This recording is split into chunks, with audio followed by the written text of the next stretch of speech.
तुमचे जे प्रमुख जे आपले सन्माननीय आहेत ते सचिव तुम्ही मी आणि आमचे अंडर सेक्रेटरी आपण बसलो पाहिजे. साहेब कधी आम्ही खूप ऐका आणि एक दोन दिवसातच बसलो पाहिजे. पण नियोजन जे आहे ते नियोजन करावं लागेल. आता मला वाटतं काही आमची फाईल घेतलं आहे त्या अनुषंगाने आपण बसू. एक दोन उद्या ललित उद्याचं शेड्यूल कसं तरतूद कमीत कमी ती तरतूद जर तेवढी आहे नाही 1450 कोटी कशी काय कशी आजपर्यंत ठेवली असते ना तरी 50% लोक शांत होऊन गेले असते. परंतु ती तरतूद का कमी करतायत हेच समजायला तयार नाही. आणि हे सर्व तुमच्या हातामध्ये तुम्ही जर तिथं मंत्रिमंडळामध्ये फोर्स केला तर सहज तुम्ही आणू शकता. आत्ताचे जी पाठीमागचं आमचं फक्त म्हणणं एवढं आम्ही म्हणत नाही तुम्हाला की आज आम्हाला सगळे पैसे द्या. फक्त हे जी तरतूद तुम्ही कमी केलेली आहे जी शॉर्टफॉल झालेला आहे ना तो आणि ह्या वर्षाचा असा एकत्र करून जरी दिला ना तरी बरेचसे लोक शांत होतात. तुमचे जे प्रमुख जे आपले सन्माननीय आहेत ते सचिव तुम्ही मी आणि आमचे अंडर सेक्रेटरी आपण बसलो पाहिजे. साहेब कधी आम्ही खूप एक दोन दिवसातून बसलो पाहिजे. पण नियोजन जे आहे ते नियोजन करावं लागतं. आता मला वाटतं काही आम्ही फाईल त्या अनुषंगाने आपण बसू. एक दोन उद्या ललित उद्याचं शेड्यूल कसं आहे बरं. उद्या किती तारीख 5 6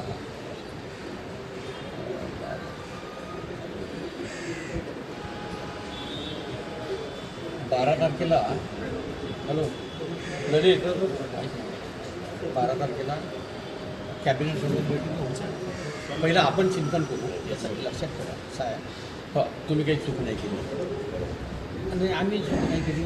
आपली मार्ग काढायचा आहे आणि तुम्ही कामं केली रोडची कामं झाली त्यामुळे तुम्हाला न्याय मिळाला तुमचा निधी तुम्हाला मिळाला. आणि दुसरी गोष्ट असं आहे का बा काही कन्सेप्ट क्लिअर झाले पाहिजे. तुमचे कन्सेप्ट आणि माझ्या डिपार्टमेंटचे कन्सेप्ट तुमच्या जूनमध्ये यायला पाहिजे होती ती आता मंजूर झालेली आहे. परंतु रिकामा झंझट माझ्या लावून दिलेल्या डिपार्टमेंटच्या हा फोटो द्या हे GPS द्या ते मला सांगा तुमचा विश्वास नाही आहे. समजा त्यांचा त्या डिपार्टमेंटचा सचिवांचा विश्वास नाही आहे ना हे कामं तेवढी झालेली नाही आहे पण कमीत कमी 1/3 तर कामं झालेली असतील असं तर म्हणणं आहे. झालेलं आहे. मग 180 कोटी त्याच्या पुढे बसल्यावर कम्युनिकेशन गॅप कसं आहे जोपर्यंत आपण संवाद काय होतं साहेब असंतोष का बरं पसरतो की तिथे फाईल मंजूर झाली आणि 2-2 महिने फक्त कागदांच्या झंझटा पाठवणे गेला. नाही हे जेन्युइन आहे ना. माणसं काय म्हणतात की चला बाबा आले आता ते पण नाही ते तर 180 होतच नाही. नाही दिले तेच बरे. एक परिपूर्ण झालं तर साहेब काढा ते पैसे अन्यथा ते काढू नका 180 कोटी. दुसरी गोष्ट हे जे आमदार महोदय सगळ्यांचे पत्र देतात होतं काय साहेब ठीक आहे आता निधी आमदारच्या फेवरच्या लोकांना पैसे द्यायचे बाकीच्यांनी काय केलं साहेब हे वर्तकामध्ये अजिबात तुम्ही भेदभाव करता विषय साहेब तुम्ही नाही दिले ना अजून 5-6 महिने देऊ नका काय अडचण नाही. दुसरं काम आम्ही खूप सारे वाद झालेले खाली तुमचा अधिकार तुम्ही दुसऱ्याला का दिला हे आम्ही पहिल्यापासून सांगतो साहेब. तुम्ही नियमाने काम करता साहेब तुम्ही नियमाने ते आपण सामायिक वाटून 8-10 जण तुम्ही संघटनेसर प्रवीणला वगैरे बोलवा ना.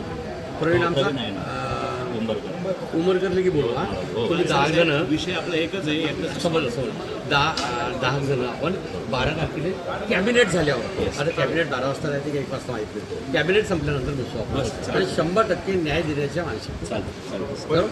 पण साहेब तुम्ही तुमच्या माणसांना पण सांगून ठेवा त्या दिवशी आम्हाला एंटरटेन केलं पाहिजे नाही तर आज साहेब नाही आम्ही नाही भेटू शकत वेळ दिली असं नको साहेब हे बघा आम्ही बँकेतून कर्ज काढून बायका पोरांचे सोनं नाही साहेब ऐका ना जेन्युइन सांगतो 2.5 कोटीचे कामं केले साहेब. मी आता ना साहेब 2% पैसे उचललेले आहेत तर आमच्यावरती अशी वेळ आलेली की साहेब गळ्यावर तलवार आहे साहेब. हे बघा सगळं विकून टाकलं साहेब. देवाची शपथ घेऊन सांगतो एकदम शून्यातून वरती आलं साहेब. तुम्ही माझ्यासोबत बोलले म्हणून माहीत झालं का नाही. पण साहेब सगळ्यांची परिस्थिती याच्यापूर्वी पण इथेच बंगल्यावर आमचं म्हणणं असं साहेब 1 आणि 2 सक्षम लोक आहे ना आम्हाला पैसे देऊ नका पण आमच्या डोळ्यात एक आमचे लोक आहे ना काही मरायला साहेब मी ना तुम्हाला जेन्युइन सांगतो साहेब हो.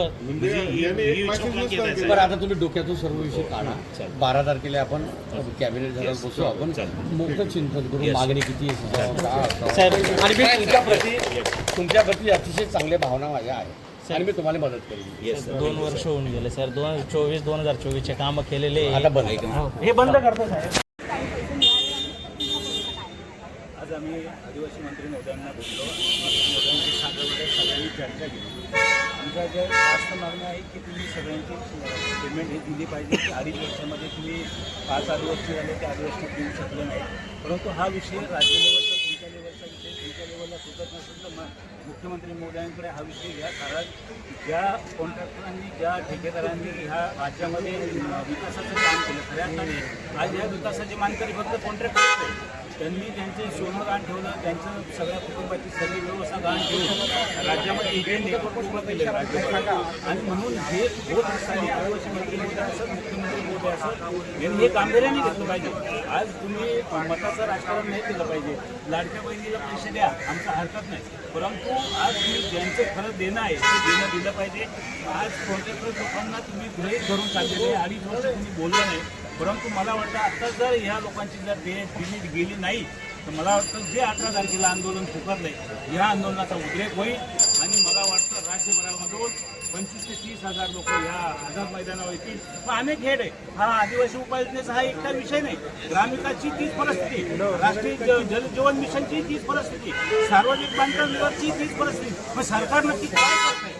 म्हणजे मला मुख्यमंत्री महोदयांना एक विनंती करायची आहे, देवा भाऊ तुम्ही आता खऱ्या अर्थाने लोकांचं पहिलं देणं द्या. मतांसाठी अजून 2.5 वर्ष बाकी आहे आपल्याकडे.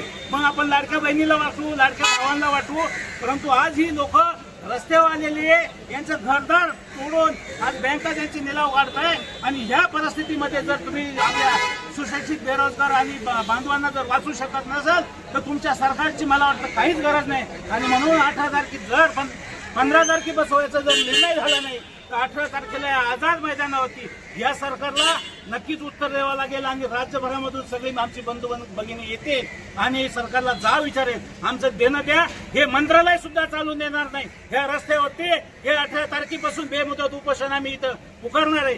एवढाच आम्ही आज मंत्री महोदयांना एकदम सामंजस्यपणे सांगितलेलं आहे. तुमच्या लेवलला आदिवासी मंत्री महोदय हा निर्णय होत नसेल तर मुख्यमंत्र्यांना बसा, तुमची राज्य मंत्रिमंडळाची विशेष बैठक बोलवा. परंतु ह्या लोकांना आज बँका दारात बसल्या आहेत, परंतु सहन करणार किती? मग शेवटी प्रतिष्ठेला जपतो म्हणून आम्ही आज रस्त्यावर आलो नाही, पण आज आम्ही रस्त्यावर आलोय आणि रस्त्यावर आल्यानंतर सरकारला सुद्धा याचं उत्तर 18 तारखेला भेटेल. म्हणून 18 तारखेची वेळ बघू नका. तुम्ही ह्या लोकांना अजून रस्त्यावरती आणू नका. हा जर माणूस रस्त्यावर आला तर तुमच्या आदिवासी विभागात नाही तर महाराष्ट्रामध्ये सगळे जे आमदार आहे हे आमच्यामुळे निवडून आलेले आहे, आमच्या पैशावर निवडून आलेले आणि आमच्या पैशावर जगतात. हे सुद्धा तुम्ही भान ठेवा आणि निर्णय घ्या.